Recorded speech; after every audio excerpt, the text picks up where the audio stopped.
thank you all for coming, and thank you for such a kind invitation. So today I'm going to be presenting and discussing some of the research that I've done over the past few years with colleagues at NYU, University of Southern California, and also at the London School of Economics, where I'm currently based.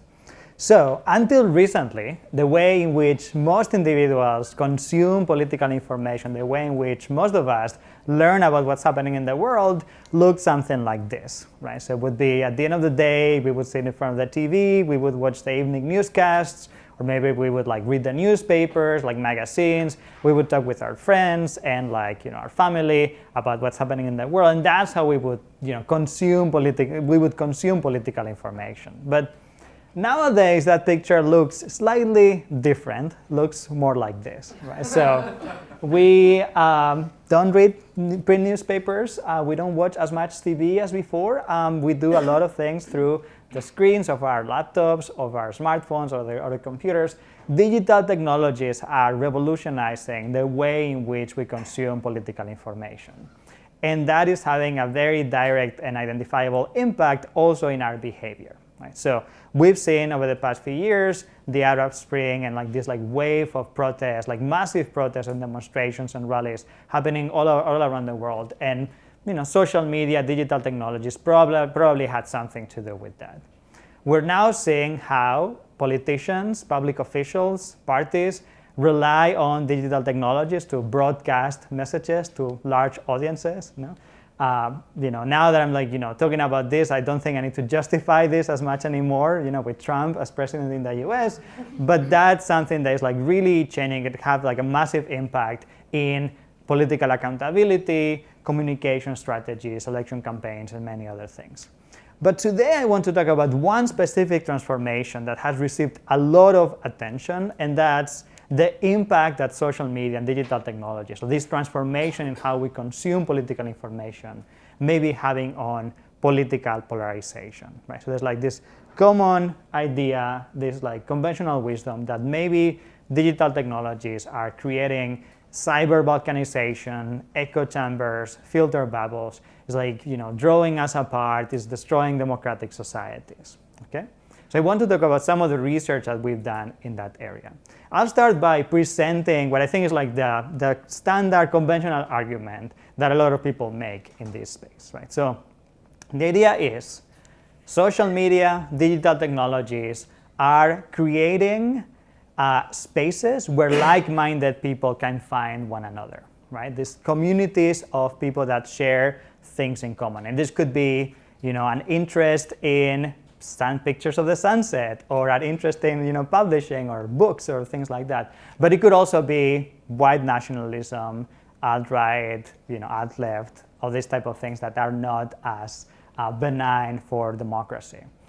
It could be a variety of things. It could be a variety of processes that explain why we end up in this situation of these communities of like-minded individuals. It could be this pattern in social behavior is called homophily, and that's the propensity of individuals that share things in common to flock together, like birds of a feather flocking together.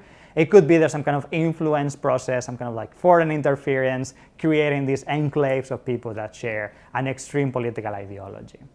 And the empirical evidence that is often used to justify this view looks something like this, right? So here on the left, we have a representation of blogs in the 2004 presidential election in the US. Right? So blogs are colored according to whether they favor the Republican Party or the Democratic Party. Each of these nodes here, each of these circles is a blog, and then you can see that the connections are hyperlinked. So pro-Republican blogs are only linking to other pro-Republican blogs, and vice versa for Democrats. Here on the right, we have a similar network diagram, but this time is Twitter data. So these are Twitter users. This is a 2010 congressional election in the US, and here the connections indicating who is retweeting one another, right? And you can see that if you're a Democrat, you're mostly retweeting other pro-Democrat people, and the same with Republicans, right? So this leads to these communities of people that just spreading information among themselves, and they happen to share the same political ideology. Why is this a problem? Well, the problem is we're now, according to this standard argument, we're now only exposed to information that confirms our political views, right? So if you're a Democrat, you only see information that is favorable to the Democratic candidate, for example, if it's an election. Or you might be only exposed to one side of a particular issue according to your pre-existing opinion on that issue. There could be some specific features of the platforms that are contributing to this change, right? So all these like ranking algorithms that try to predict what you're going to like and then try to show you what you're going to like. And this is what Eli, Pariser, and others have. They coined the term like filter bubble, but we'll see in a moment that actually is like, and this term, similar ideas are present in the literature before. And the outcome of all of this, and this is where we end up, like the end of the argument, is this is going to increase political polarization. This is eliminating the possibility of finding common ground between people that think differently. We're in a situation, according to this argument, in which we're never exposed to something that may challenge our views, something that may actually make us change our mind about a particular issue. Everything we see aligns with our pre-existing political ideas. And again, I want to emphasize this seems to be a very new argument that now we see in the media all the time, but it's not that new, right? And one of my favorite books of all time, like Bowling Alone by Robert Putnam, like this like classic in sociology, political science about the decline of social capital in the US, already is like very prescient. Like I was like rereading it, preparing for this talk, and I was just like surprised like to realize like this is the year 2000, and a lot of the arguments that we're still making today are already in this book, right? So Robert Putnam was saying real-world interactions often force us to deal with diversity, whereas the virtual world may be more homogeneous, not in demographic terms, but in terms of interest and outlook. Internet technologies allows and encourages white supremacists to narrow their circle to like-minded intimates, and new filtering technologies that automate the screening of irrelevant messages make the problem worse, right? So the year 2000, and we already see this argument. And again, this is an old argument, but in recent years, it has become widespread. Like everybody's making this argument, including President Barack Obama himself. So in this interview in Netflix, he said, if you're getting all your information of algorithms being sent through phone, and it's just reinforcing whatever biases you have, which is a pattern that develops at a certain point, you just live in a bubble, right? Like, so the filter bubble idea pops up here again. And that's part of why our politics is so polarized right now. I think it's a solvable problem, but I think it's one that we have to spend a lot of time thinking about.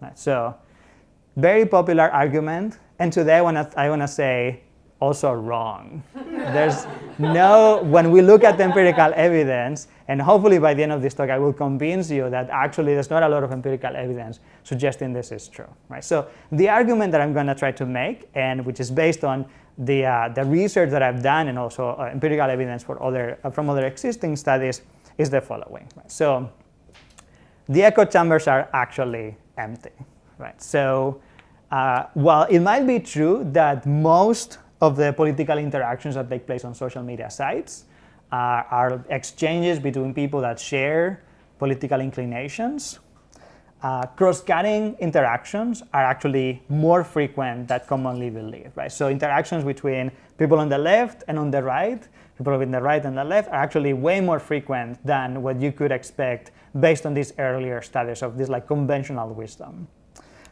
We're actually much more exposed to diverse ideas on social media than through the consumption of newspapers, like watching TV, offline interactions with people, right? So if anything, social media is increasing the extent to which we see new ideas. And finally, contrary to this idea that these like algorithms are creating these filter bubbles, all the empirical evidence suggests that it's not so bad. Sure, there's like some filtering process taking place, but there's other factors that are more to blame for any potential cyber balkanization other than these algorithms. And we'll come back to that in a second. Now, that doesn't mean that social media may not be polarizing us, right? So social media could still be polarizing, but probably in ways that are not the ways most people think, right? So while it might be true that we're being more exposed to information from the other side, maybe there's other types of polarization that are increasing as a result of being on social media or like digital technologies more generally. And I will talk about the concept of affective polarization, right? Which is not so much about our ideas are becoming more extreme. It's just like we tend to dislike the other side more than before, right? So we're not like, getting apart from one another. It's just like we don't want to hang out with the ones from the other ideology anymore. It is true that might be a feedback loop also in terms of thinking about misinformation, incivility, right? So maybe we see the other side, messages from the other side, but we see them with like a negative connotation, and that might make us more polarized and from this like affective definition of the term. And finally, even if for most people social media activities may not be terribly polarizing, it could still be the case for some minority of people, and we found evidence of that. For some minorities, social media activities, consumption of political information might still be having polarizing effects. Okay, so I will show you evidence for all of this, but I wanted to give you first, like in a nutshell, where we're going over the next 30 minutes or so. So before I show you some of the evidence of here, I want to first introduce some new method that I've been working on over the past few years that is necessary in order to understand everything that's going to come later, right? So one problem, if we want to understand consumption of political information through social media, is like first we need to measure the political ideology of social media people, right? Like people on social media. And here, social media, due to data availability, will be mostly Twitter data, but I think most of what I will tell you today also applies to Facebook and other social media platforms. Okay, so we need to measure political ideology in order to, for example, map the flows of information in the Twitter sphere. So how do we do that? Okay, so I'll show you with one example to give you the intuition of how it works, and then I'll explain why this works. Right? So let's say we have this one Twitter user. His name is Ryan Pitrick. He's been a fake user, but the data is real. And this is his network. Right? So this is what is called an ego network. And here, each of these circles that we see is someone that Ryan follows on Twitter.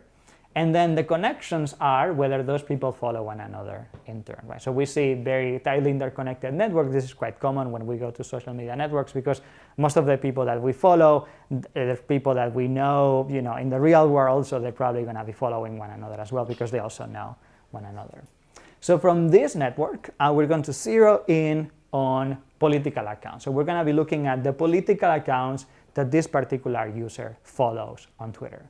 Political accounts meaning members of Congress, other politicians, media outlets, interest groups and think tanks, this type of things. Right? So in this case, this particular user is a user from Ohio in the US, follows Barack Obama, Rachel Maddow, the Senator Rob Portman from Ohio, who's a Republican.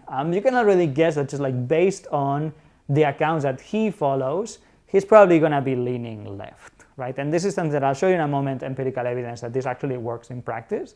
But turns out just looking at who you follow on Twitter, the political accounts, the media that you consume, that's actually highly predictive of your political ideology. We can measure with a very high degree of accuracy whether you lean left or right and to what extent just by looking at that. Right? So we start with this, and then we're going to have like a list of different political accounts that you could follow, and we just like mark with a 1 or a 0 whether you follow each of those accounts. And then this is one user, but we can do this for any user on Twitter, right? So we can build what in the network science literature is called an adjacency matrix, right? So it's a matrix that indicates whether the user is connected or not to all these political accounts.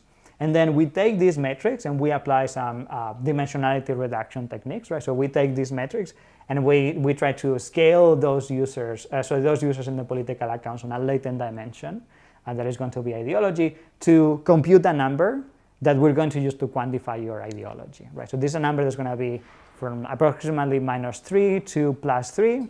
Low numbers correspond to someone who is on the left. High numbers means that someone is on the right. This person, we estimate that the ideology is -1. Okay, and you can read more if you're interested about the mathematical details. You can read more about this in the papers that we have published. Does this work? Turns out it actually works. Like you can measure, as I mentioned earlier, with very high accuracy whether someone is liberal or conservative in the US sense. So how do we evaluate that? So we match Twitter accounts in the US with publicly available voting registration records, right? So this is something that might be shocking to us as Europeans, particularly in the GDPR world. But in the US, in many states, you can get a list of everybody who's registered to vote. And also you can tell if someone is registered as a Republican or a Democrat. Why? Because they need to have that information so that you can vote in the primary elections. And in some states, that's also available for research, and it's totally fair game to use it. Again, quite shocking when I discovered that. I'm like, yay, data, but then, ouch, data privacy. So what we did is we looked at, on Twitter, whether there was someone tweeting from a specific location with a given name, let's say Pablo Barbera tweeting from central London, and then we would go to the voter file and see is there a Pablo Barbera that lives in central London. If there is, we would say, okay, we match it. And then for those people, we computed their political ideology using this method that I described. And then we looked at whether those people were registered Democrats and Republicans. Turns out just looking at who they follow on Twitter, we can predict that information with 83% accuracy, right? Which is quite surprising. So be careful who you follow on Twitter, or if you don't want people like me to be predicting things about you. This is something that is useful, and I'll come back to the polarization in a moment, but this is something that is useful not only for this, but also for other applications. So one example of that is in this blog post that I wrote for the Washington Post a couple of years ago, where I was interested in comparing the political ideology of different candidates running in the 2016 presidential election, right? So we can look at their Twitter account, and we use this method to measure their political leanings. And we can answer questions like, who is the most conservative Republican candidate that is running for president? This is Ted Cruz. And on the left, the most left-wing, no surprise here, Bernie Sanders, right? But what's interesting is that we can compare these estimates of ideology for different types of people. We can look at media outlets. We can look, so here this density in red, and in blue, those are members of Congress. The gray area is just a sample of Twitter users. So we can say things like, Bernie Sanders is on the 5th percentile of the distribution of ideology in the US, which maybe explains why he didn't get elected, right? There were not a lot of people here on the left, although of course Democratic primary elections is a different thing. But anyway, this is just a side note and stuff that you can do with these techniques that we develop.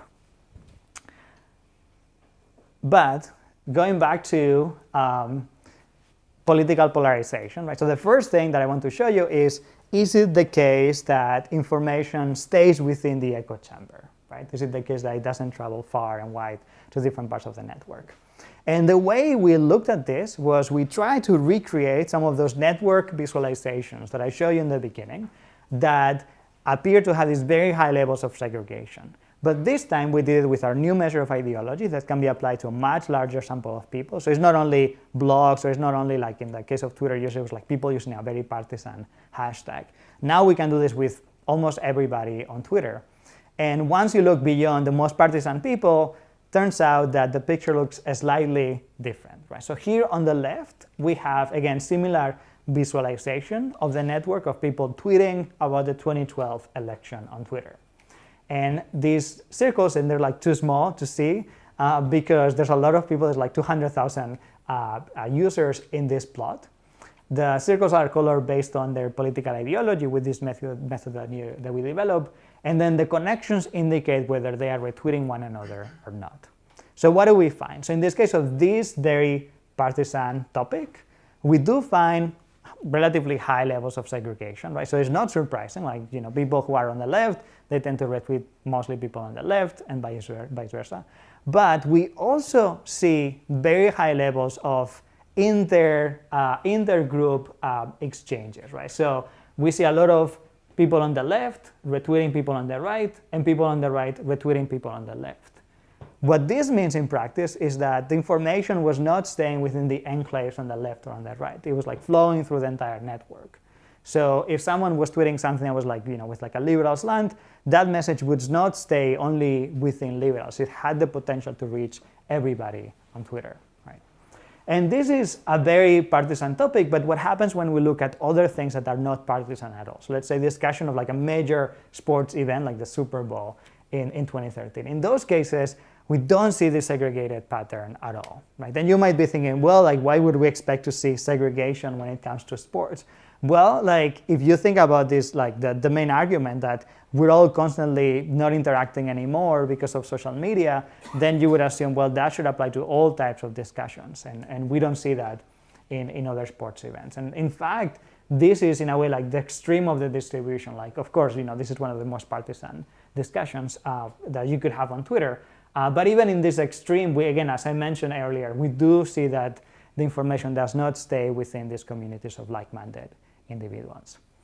We looked not only at these two examples, but we looked at a variety of different topics or different issues that people could be discussing on social media.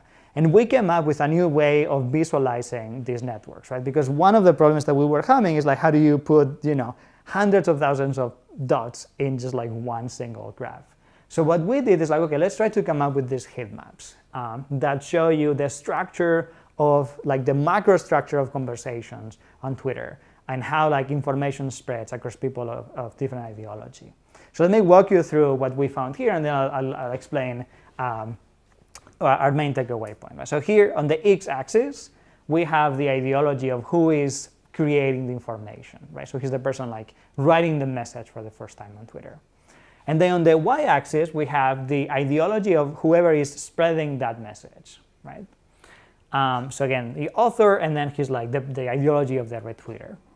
And the shade of each of these cells indicates how many tweets are in each of those cells. So this is this like two-dimensional representation of this network diagram. And again, what we find is like all these, people on the left retweeting people on the left, people on the right retweeting people on the right, right? So again, we see there's more. If you see if you see in the published papers, there's like a little bit more shades of gray, not like the book, but there's a little bit more here. And something that was interesting, I'll come back to this in a second, is that we did find systematically that there was a little bit more of like segregation on the right than on the left. I'll come back to this in a second. But anyway, so if we were to find that information is only staying within people of the same ideology, this would look like this, right? Or like a 45-degree line, right? Because it would mean only very liberal people are only retweeting other liberals, etc.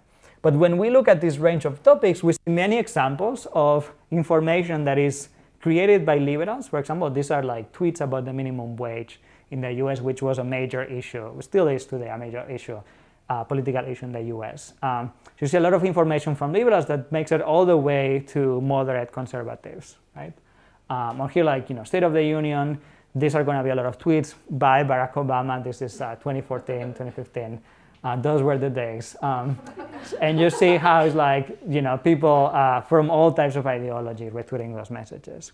Again, these are very partisan discussions, but when we look at other things that are not as partisan, like the election or the minimum wage, we do see that this pattern completely disappears. People are interacting and spreading information regardless of what their political views are, right? And we see things like, the Olympics, or this is like a terrorist attack that happened at the end of the Boston Marathon in 2013. And we do see all this information spreading throughout the entire network without ideological similarity playing a role in that. Okay.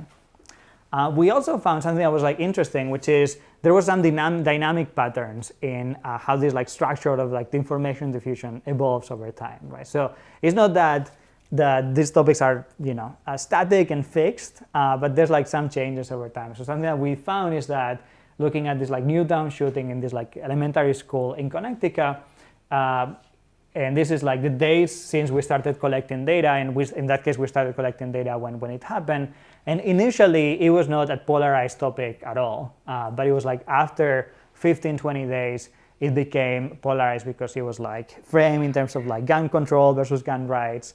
So you can see how like some topics initially might not be as polarizing, but eventually we do see some polarization happening. But overall, again, like a lot of these like sports events, stuff like that, we don't see any polarization at all.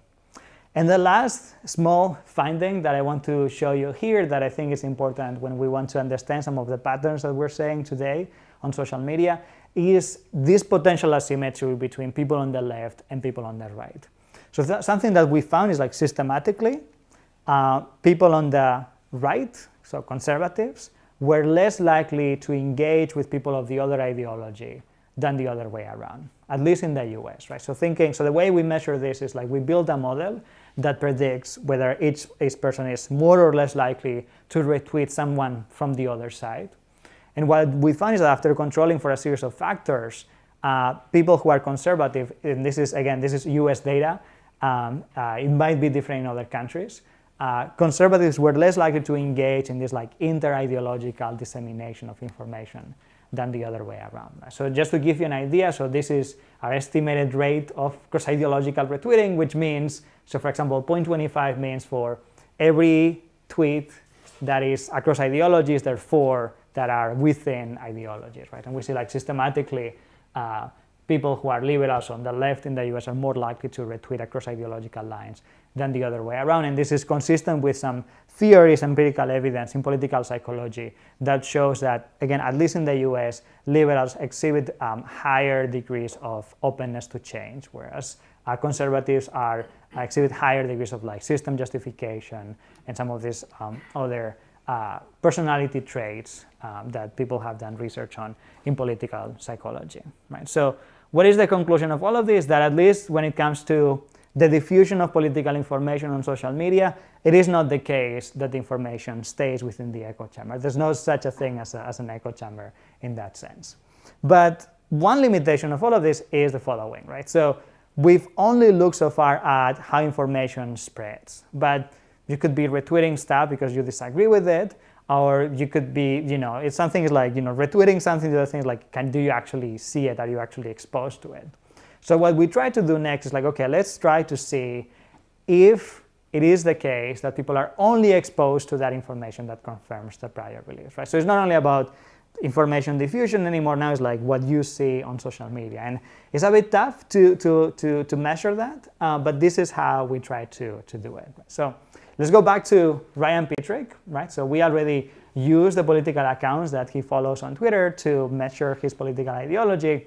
But now let's look at everybody else, right? And a lot of these people are going to be his friends, family, high school colleagues, co-workers, etc. And again, we can predict political ideology with very high accuracy for almost everybody on Twitter. So then we can take that network and just count how many people are of the opposite ideology, right? So Ryan Petrick is on the left, and then we look at the network. Not surprisingly, we see a majority of people who are also on the left, but we also see 32% of people that he follows, other than these political accounts, that are conservative, right? So that's the number that we want to measure, right? So it's not exactly perfect because we don't know exactly what people see, but we can make the assumption that if 32% of the people that you follow, your social ties, are of the opposite ideology, probably your degree of cross-cutting exposure, so the extent to which you see information that does not align with your political ideology, is going to be around that number, okay? So we build this index, we call it the index of potential exposure to disagreement, to be like very precise and very academically to make sure that this goes through peer review.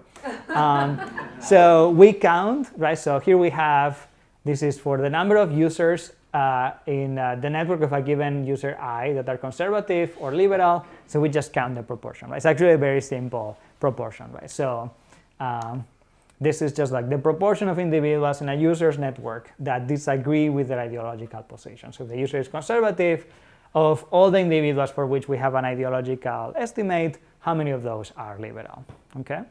And again, we have that number for one user, but we can look at a large sample of people on Twitter to measure the extent to which people are indeed exposed to diversity of views, okay?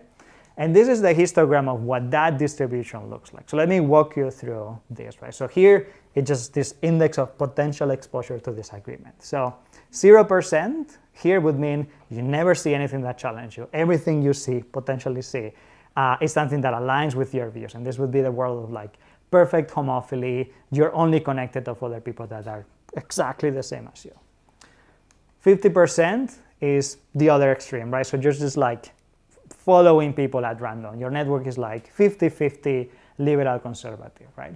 And we can already see that most of the mass of this histogram is to the left of this, right? So what does this mean? It means that for most people, a majority of their network is the socialized. Most of them share the same ideology as themselves, right? So this is not surprising. It is not specific to social media. If you think about your circle of friends, of your family, for most people, most of your friends, most of your family will have very similar political ideas as yourselves. Again, not specific to social media, it's just like a pattern in social life, in our social networks. And the median of this distribution is here, so 32%, right? So this is actually quite similar to this example that I was showing you earlier. So what this means is that for the average person on Twitter, 32% of what they see potentially actually challenges their political views. It's something that is coming from the other side, right? So way above this idea of like, oh, nothing that we see is against our views, right? So like not at all like a situation of the echo chamber.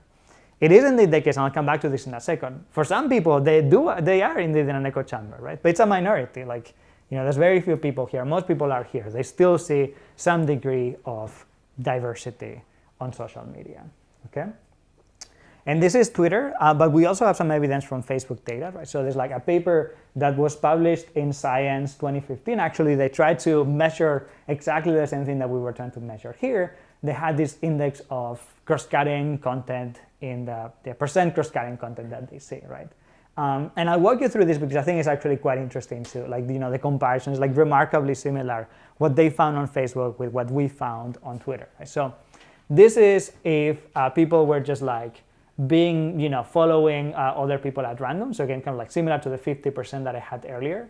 This was the index potential from the network, right? So this is just for, people on Facebook. If you just count what their friends look like, the distribution, that's what they see. And this is, and this is the number that we had in our paper, right? So this, because we cannot measure exposure or what they click on, we can just see the potential exposure to cross-cutting content from their network. And here you have, what they actually see. So the difference between here and here is the effect of the algorithm. And you can see that the effect of the algorithm is not that large. It reduces a little bit the diversity of the content that people see, but not that much. Like the biggest selection process is like from everybody that people could be friends with to who they actually become friends with on Facebook. And this is finally what they actually click on, right? So and again, you can see that far from that 0%, and again, maybe it's a straw man argument, but this 0% in the echo chamber, between 25 and 30% of what people see on Facebook is actually cross-cutting. It's something that might be different from what they actually think. And again, this is some of the research that we've done, some research from Facebook. There's a growing body of evidence in political science and other fields. You want to take a picture? Growing body of evidence in political science and other fields showing that, so for example, there's a paper in Public Opinion Quarterly, again, using search data in the US, finding that social media users have higher levels of cross-cutting exposure than those who are just like visiting political websites directly. So this is comparing internet with social media. There's some research using survey data that compares face-to-face interaction, consumption of like newspapers and TV with social media. And again, there's more political disagreement on social media than in other places. And we don't have a lot of data outside of the US, which is rather unfortunate. But the little data that we do have, and this is some survey data that people at Oxford University, the Reuters Institute of Journalism, which they do a fantastic work developing this like comparative and like longitudinal measures of consumption of news. They also found that when you look at the diversity of what people see in terms of the news coming from social media are actually the most diverse. Okay, so hopefully by now, like all this like overwhelming body of evidence has convinced you that, well, at least it has made you doubt that we are in echo chambers on social media. Again, for most people, we're not in echo chambers, but there might be things that could go wrong, and that's also what I want to talk about. So ways in which social media could be polarizing or depolarizing, right? So now we go from what you see on social media to how that may change your political attitudes, right? So does social media usage increase political polarization? So let's try to answer that question. So To me, the most important change in the consumption of social media compared to other types of consumption of news is the following, right? So it's we can think about this in terms of like the social ties that are sharing information with us. We could think about people that we feel very close to, like our close family members, close friends, and people that we feel less close to, like our acquaintances, high school friends, coworkers. And we tend to find when you ask how often do you disagree with these types of people, is that you tend to disagree more often with your coworkers than with your family, right? There could be different explanations for why this happens, because with your family you disagree, well, you might have some trouble. With coworkers, you can just like avoid politics at all. So more disagreement with our acquaintances, or like there's more differences than with our family members. But this is all fine because we regularly talk more with our family than with our acquaintances about politics, so it's fine. So most of the time we are discussing politics with people with whom we agree, right? So this is all the offline world. But the way I think about this is like what social media is changing is this graph over here, right? So social media is increasing the extent to which we discuss politics with our acquaintances, right? So these are what people call the weak ties, right? So weak ties, there's like a lot of research in sociology that's showing that they help spread novel information. For example, like the classic example is we tend to find a job through these weak ties, right? Because these are more like extended networks and they're like connected to different parts of the network, etc. And what social media changes is now we see all these messages from our crazy high school friends, crazy relatives, like in some rural area, and all that stuff that we didn't see before, right? So it doesn't change how we communicate with our family because you can still talk to them offline. Like you don't see more stuff from your very close family, very close friends because you will already discuss politics with them offline. What changes is that, it used to be only once per Christmas, during the Christmas dinner that you have these awkward conversations about politics. Now you can have them all year long on Facebook and social media. And so what happens with that? So now we see all these ideas that are new to us, right? And to me, that's the key of all of this. So how would we expect that to affect our levels of political polarization, right? So there's a lot of research in the social sciences about what happens when you're exposed to new ideas, right? So something that could happen is this could be some kind of like cognitive mechanism, right? So you see new ideas that you didn't think of before, and maybe you just converge towards those ideas, right? If you're like someone's like very liberal and you never thought about some conservative ideas that you think make sense, maybe once you hear them for the first time, you're like, oh, well, maybe that makes sense. Maybe I'm not as liberal as I thought I was. And there's a lot of research on this. Another way to think about this is that it could be some kind of affective connection, right? So, and this is, again, like research on political tolerance and all that stuff, right? So we tend to think that someone who is in the out group that is different from us, their ideas are not legitimate.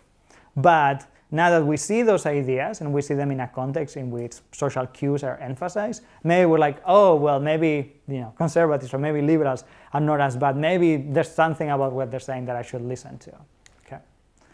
But the opposite could also be true, right? So there could also be all these like boomerang and backlash effects, right? So we can think about this in two different ways, right? So one could be you see these new ideas and you're like, no, I'm absolutely right. And then you become more convinced that what you thought before is the truth.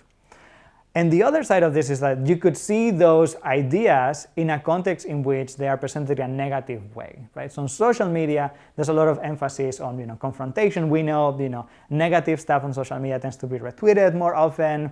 Ironic, sarcastic content again tends to spread, become more viral. So maybe if you see these new ideas, but people are saying, oh, this makes no sense, then you might actually become more like a staunch believer in your actual ideas. So what does the evidence show? And I'm sorry because here I don't have a very clear answer for you, spoiler alert. So the research that I've done personally and that we've published shows that most people, when they see new ideas on social media, that they actually become a little bit more politically moderate. So the way we tested this is we used that method to measure political ideology that I introduced earlier. And we measure ideology at 2 points in time, so 2013 and 2014, almost like 2 years apart.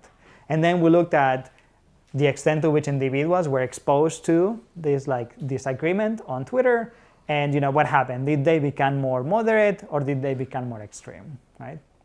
And here on the y-axis we have the prediction from the statistical model that we built in terms of whether people became more politically moderate or more extreme. And for the average Twitter user, we predicted that that person became more politically moderate, right? So being exposed to new ideas on Twitter made people converge towards the center, right? So, and it's not the case that for everybody it was Twitter was a moderating force. Like for some people, a minority of people, but for some people it actually had a polarizing effect. But for most people, they were becoming more moderate because they were exposed to different new political ideas on Twitter, right? So if we take this line and we put it on top of that histogram that I showed you earlier, our prediction was for close to 90% of people on Twitter in our sample. They were becoming more politically moderate because they were exposed to cross-cutting ideas on social media, right? Again, some people were becoming more extreme, but it was just a minority. This is consistent with some other research that is being done right now. So there's like a paper that was published in the Proceedings of the National Academy of Sciences last year by Bruxelles and Gensko and some others that looked at trends in political polarization across different age groups. And what they found is that, sure, polarization is increasing in the US right now, but it's increasing less among young people than older people. And young people, we know they're much more likely to be online and on social media than older people, at least when they looked at this. So it cannot be the case that social media or internet in general is the main force driving up polarization, right? And they had a more complicated analysis that again was like reinforcing this idea. So this is consistent with the research that we've done.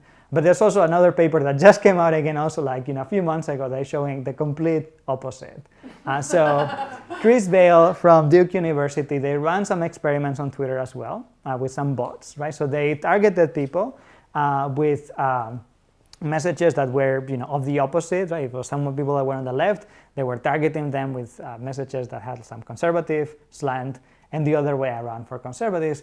And they found that actually people, so like evidence of this like backlash effect of people becoming more extreme as a consequence of being exposed to these messages. One limitation of this study is that the messages were messages from political elites, from politicians and things like that, which is different from what we did, which was looking at messages that are coming from your social ties. So it could be that depending on the source of those messages, some might be more polarizing than others. Some might be depolarizing, some might be more polarizing. Another way to think about this, and I'm almost at the end, is that maybe what social media is changing is not so much ideological polarization, which is what we measure, like the extremity of our views, but maybe it's like how we think about people that think differently from us.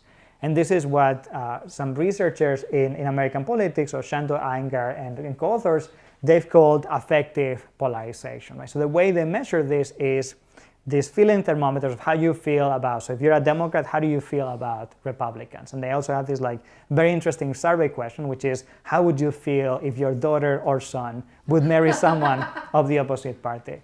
And what they found is like right now in the US, there's more support for interracial marriage than interpartisan marriage, which is mind-blowing, right? And here you can see, so these are the feeling thermometers for within party, and this is, from one party to the other, and like over the last 20, 30 years, there's been like this steady decline in this like out-party sentiment. And 2016 is not here, but 2016 is actually the absolute lowest point in the time series. So if anything, maybe I don't have evidence. We're like working on like testing some of these hypotheses of this like real-time research being done right now. But to me, this might be where we need to look at if we want to understand the effect of social media might be having on polarization. If you want to read more about some of the research that we've done and we're planning to do and the things that we know and what we don't, a couple of months ago, I wrote with some of co-authors and collaborators literature review and like an overview of some of these things that was funded by the Hewlett Foundation. And it's available online if you want to read a report. And yeah, that's all I have for now. Thank you for your attention. And yeah, look forward to your questions.